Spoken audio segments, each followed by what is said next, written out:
I respect what the Yankees did. They attacked guys who are low floor, high ceiling, Kluber and Tyon. Kind of fits with their offensive side of the roster with Stanton and Sanchez being completely enigmatic. And I show slight value on the Yankees to win the World Series. I have them projected at 17.5%. That's plus 471. If you get plus 700 or better, I might be interested in that. It's a little bit lower in the market. And even other divisional odds, I have them projected at 67%. Probably need closer to like minus 160 to bet that. It's up around minus 200. So no bet there.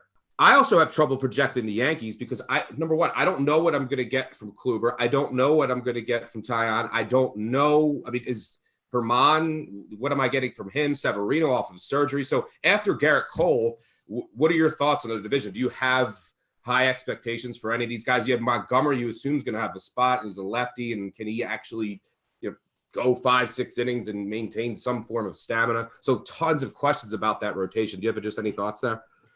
Yeah, Davey Garcia as well. Really interesting arm. Yep. I think he's only 5'7", but that guy throws gas. So they, like I said, they have a lot of high upside talent on that team. But this is a year where, with other strong teams in their division, like the Rays and the Jays, and if there's only going to be 2 wild cards, I certainly think one of the White Sox or Twins are going to be taking one of those spots. So the Yankees could miss the playoffs. I think this is the most vulnerable they've been in terms of missing the playoffs in quite some time. They need everybody to stay healthy, and they need a couple of breakout performances. And they also need guys like Gio Urshela, who have been consistent, to keep being good. Gio Urshela seemingly came out of nowhere. I mean, they unlocked something with him, but these other performances that they've gotten from bit players, they need to continue, in addition to having a few of their stars stay healthy and perform.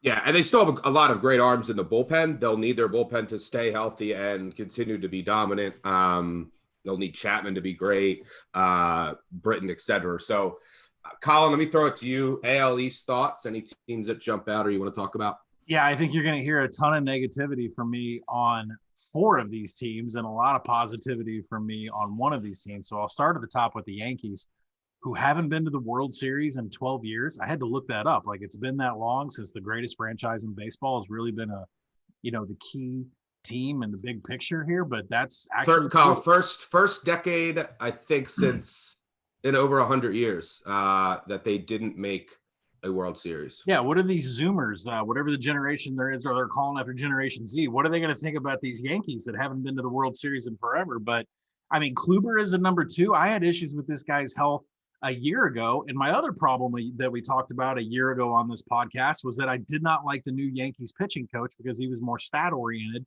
than somebody that could help out with mechanics and health, and that plays a big part of my kind of fade of the Yankees. And let's talk about health on the offense. When's the last time that we've seen this in the offense with Judge and Stanton and everybody stay healthy? It just doesn't happen. And that, if you look at Gleyber Torres in the contract situation, there's a lot of one-year deals, and the Yankees have got to make a lot of decisions here. And Gleyber Torres is worth every single penny, in my opinion.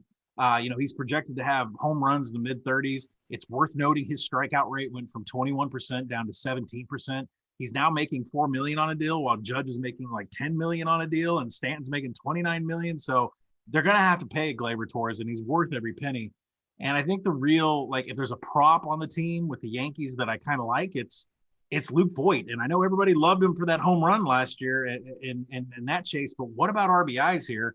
Because I know Zips projects him at 509 plate appearances and 97 RBIs.